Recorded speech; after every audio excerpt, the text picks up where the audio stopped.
Hello and welcome. Today I want to take you to a world that we often take for granted, but without which it would be impossible to communicate in many contexts. I am talking about translation and interpreting. It's not just about saying the same things in another language. Translating means negotiating meanings, deciding what to say and what not, sometimes even saving a life. The interpreter, then, is much more than a vehicle. It is the voice of those who cannot speak for themselves, the filter of emotions, the guardian of trust. In this video I will tell you about the differences between translation and interpreting, their evolution, ethical responsibilities, the challenges of artificial intelligence, and yes, even how cinema has told these complex and fascinating worlds.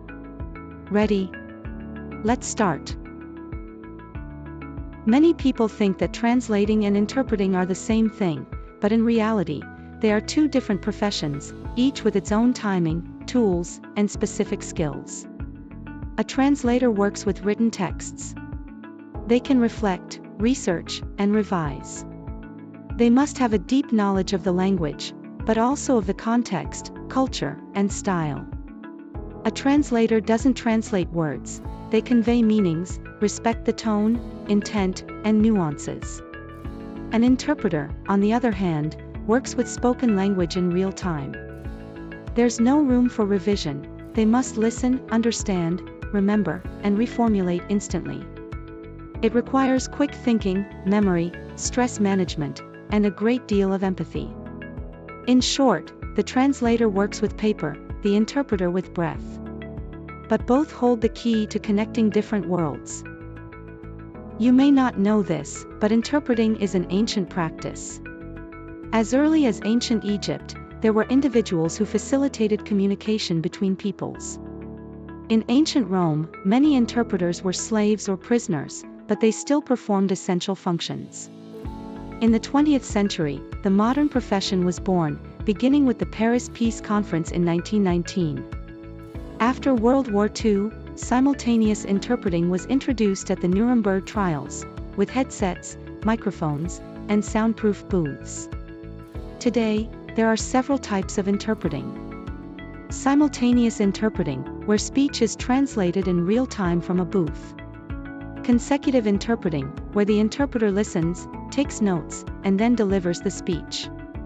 Liaison interpreting, used in small, informal settings, often involving cultural mediation as well. Whispered interpreting, where the interpreter whispers into the listener's ear.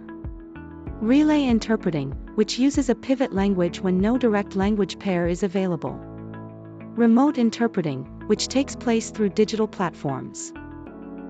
Being an interpreter means making responsible choices.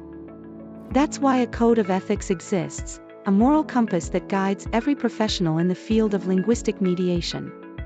Every word spoken is not their own, but must faithfully reflect the original, even if it's harsh or uncomfortable.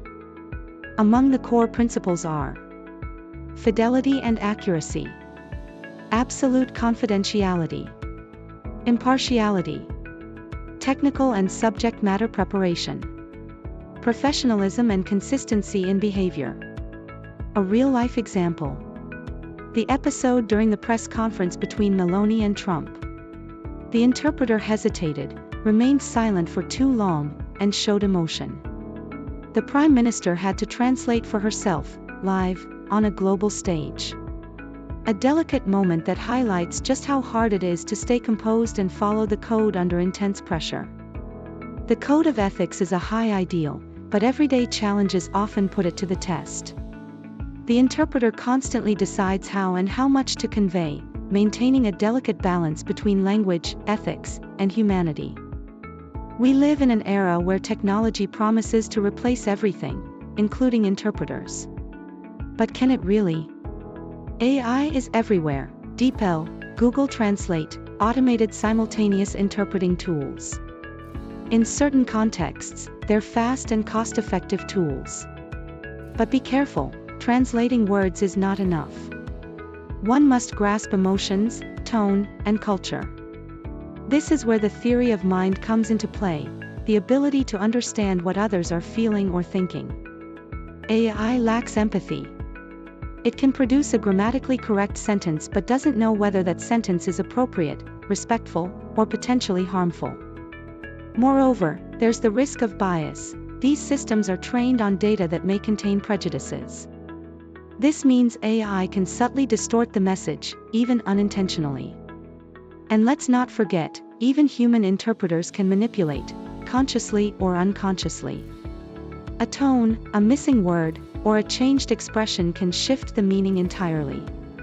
So the real question isn't just, can AI replace humans, but rather, do we trust it to? And with what consequences? The answer, at least for now, is clear: machines can support us. But the heart of mediation remains deeply human. Cinema has captured the challenges of translation like few other art forms. In Lost in Translation, language is both a barrier and a bridge. The cultural gap between the protagonists and Japan becomes the backdrop for an intimate bond built on silence and glances. In Arrival, translation means changing one's very perception of time. Louise, the linguist protagonist, doesn't just communicate, she transforms, thanks to the alien language. In Babel, the lack of communication between cultures triggers a chain of tragedies. The film reminds us that speaking is not enough, we must also know how to listen.